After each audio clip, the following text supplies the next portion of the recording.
আমার দুঃখ হয় যে আপনাদের সিলেটের একজন মহান নেতা, যার জন্ম সিলেটে, যিনি আমাদের মুক্তিযুদ্ধের সর্বাধিনায়ক ছিলেন, এমাজি ওসমানী সাহেব, অতীতের দিনগুলোতে তাকে কখনো স্মরণ করা হয় না। এই বন্ধু, দুঃখের কথা, লজ্জার কথা।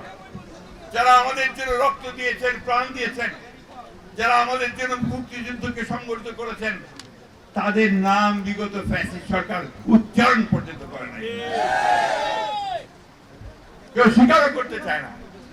এইখানে যে এতজন সেক্টর কমান্ডার একসাথে হয়ে যুদ্ধ শুরু করেছিলেন, সেটা ইতিহাসের খুব কম জায়গায় আপনি পাবেন। আওয়ামী লীগের ইতিহাসে আপনারা খুব কম পাবেন যে তারা একমাত্র তাদের সেই এক নাম শেখ মুজিব ছাড়া কারো নাম মুক্তিযুদ্ধের মধ্যে খুঁজে পাবেন। দেখেন ইতিহাসের কি খেলা, ইতিহাসের কি বিচার, যে সেই মানুষগুলো আজকে নিক্ষিপ্ত হয়েছে, আজ থেকে আবার মাথা উঁচু করে দাঁড়িয়েছে।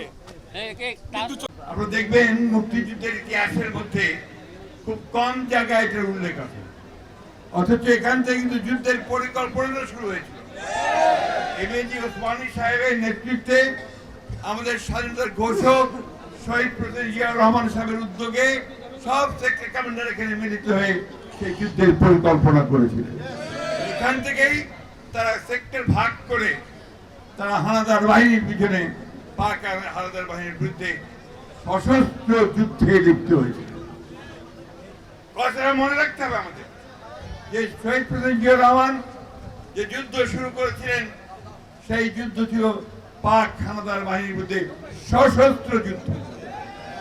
এবং তার ওই এক কথা 26শে মার্চ রাত্রে তিনি যে ঘোষণা করেছিলেন, I, Major Zia, declare independence of Bangladesh and I revolt, তাতে করে সমগ্র সেনাবাহিনীর সদস্য যারা বাংলাদেশি ছিলেন এবং অন্যান্য সংগঠনগুলো, তারা একত্রিত হয়ে যুদ্ধে ঝাঁপিয়ে পড়ে এবং মুক্তিকামী সাধারণ মানুষ, যুবক, তরুণ, তারা যুদ্ধে ঝাঁপিয়ে পড়ে। আমরা সেই জন্যই জুলাই যুদ্ধকে সবসময় ধারণ করি, জুলাই সংগ্রামকে ধারণ করি, উত্থানকে আমরা ধারণ করি। আজকে দুর্ভাগ্যজনক ভাবে কিছু সংখ্যক রাজনীতিবিদ, কিছু সংখ্যক রাজনৈতিক দল, তারা জনগণকে বিভ্রান্ত করতে চায়। তারা জনগণকে বলতে চায় যে বর্তমান বিএনপি তারা জুলাই যুদ্ধকে স্বীকার করে না। এইরকম যাহা মিথ্যা কথা, মিথ্যা প্রচারণা বন্ধুগণ কোনো মতেই স্বীকার করে নেওয়া যাবে না। আর সংস্কার তো আমরা শুরু করেছি, বিএনপি 2000 সালে শুধু নয়, এটা 1975 সাল না, সব শেষে এই ফ্যাসিস্ট আওয়ামী লীগ হাসিনা সরকারের বিরুদ্ধে এই দেশের ছাত্র জনতা, যুবকেরা যেভাবে সংগ্রাম করে, লড়াই করে তাদেরকে দেশ ছেড়ে চলে যেতে বাধ্য করেছে, এটা আরেকটা গৌরবের ইতিহাস, আমাদের আনন্দের, আমাদের পরিচয়ের ইতিহাস বলতে পারি। আমরা সেই জন্যই জুলাই যুদ্ধকে সবসময় ধারণ করি, জুলাই সংগ্রামকে ধারণ করি, উত্থানকে আমরা ধারণ করি।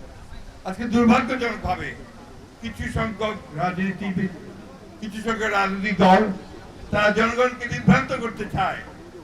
তারা জনগণকে বলতে চায় যে বর্তমান বিএনপি তারা জুলাই যুদ্ধকে স্বীকার করে না।